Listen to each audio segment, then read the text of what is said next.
Alors, le dispositif Passerelle, c'est une démarche sociale, humaine et solidaire pour des personnes qui se retrouvent en difficulté après un accident de la vie.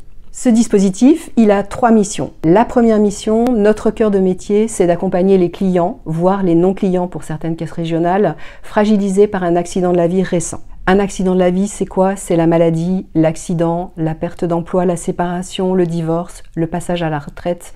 En résumé, c'est un événement qui déstabilise la situation d'un foyer pendant une période donnée.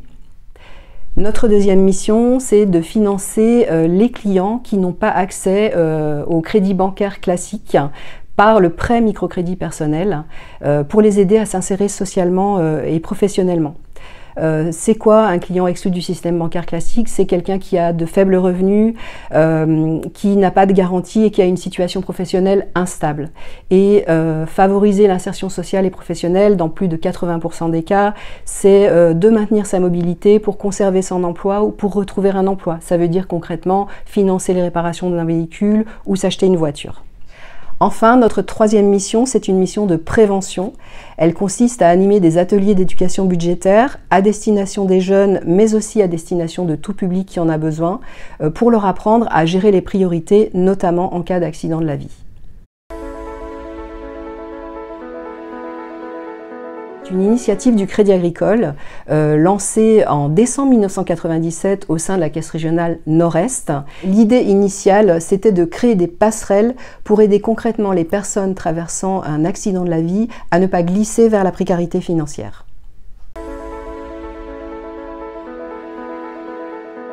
Alors déjà, ce sont près de 13 000 personnes qui ont été accompagnées par les 36 points passerelles des 39 caisses régionales en 2024. Ces personnes, pour les 2/3, sont des personnes seules, avec ou sans enfants à charge. L'âge moyen est assez jeune puisqu'il se situe entre 41 et 60 ans. Pour la plupart, pour plus de la moitié d'entre eux, ce sont des actifs qui ont parfois déjà du mal à boucler leur fin de mois quand tout va bien et qui se retrouvent en difficulté dès qu'un accident de la vie intervient. La maladie est le premier accident de la vie. Concrètement, quand on est malade sur une longue période, on ne perçoit plus son salaire à taux plein. On perçoit des indemnités journalières qui représentent parfois la moitié du salaire et qui sont versées tous les 15 jours, ce qui peut fortement déstabiliser un budget. Viennent ensuite la perte d'emploi et la séparation-divorce. Certains clients cumulent malheureusement parfois 2 événements de vie. Parce que quand on est malade, on peut perdre son emploi et être licencié. Parce que quand on est malade, ça peut créer des tensions dans le couple et mener à la séparation.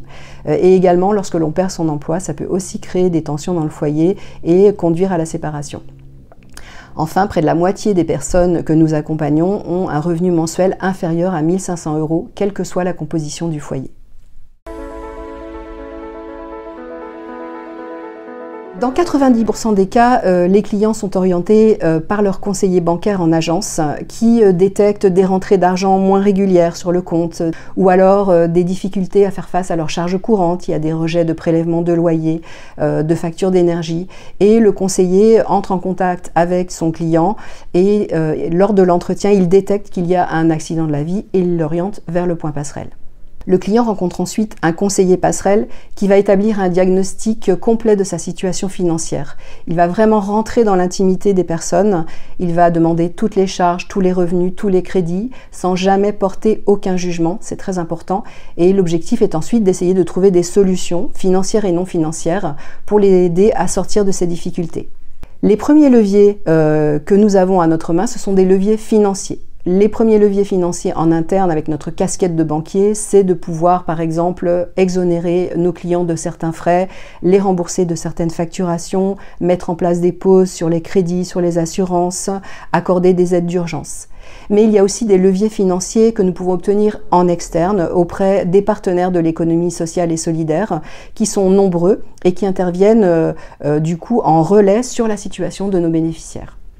L'accompagnement, c'est aussi l'aide aux démarches. Actualiser ses droits auprès de la CAF ou de la MSA, déposer une demande de complémentaire santé solidaire, s'inscrire à France Travail, négocier un plan d'appurement, déposer une demande de logement social.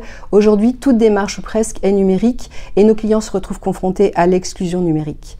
Les conseillers passerelles sont là pour les aider. Attention, il ne s'agit pas d'effectuer les démarches à leur place, il s'agit de les rendre autonomes. Enfin, le dispositif Passerelle, c'est aussi apporter un soutien moral et psychologique en s'appuyant sur nos associations de bénévoles lorsqu'elles existent, mais aussi sur tous les acteurs de l'économie sociale et solidaire, les associations dans le domaine de l'alimentation, de la santé, du logement, de l'humanitaire, de l'emploi et de la mobilité. Distribuer le microcrédit personnel s'inscrit parfaitement dans le dispositif. 90% des microcrédits sont dédiés à la mobilité, c'est-à-dire acheter une voiture ou faire réparer une voiture. Mais ils servent aussi à financer le logement, la santé, la formation, l'équipement de la maison et même les frais d'obsèques. C'est tout l'objet de notre troisième mission, animer des ateliers d'éducation budgétaire. Agir auprès des jeunes, mais aussi de tout public qui en éprouve le besoin. Apprendre à gérer un budget, faire la différence entre besoin et envie, supprimer les dépenses inutiles, s'informer, se former sur les moyens de paiement et être sensibilisé sur les fraudes et les arnaques en ligne. Le but est de leur donner les clés pour acquérir et comprendre les notions d'argent, pour devenir maître de leur budget et ainsi être en mesure de prendre les bonnes décisions.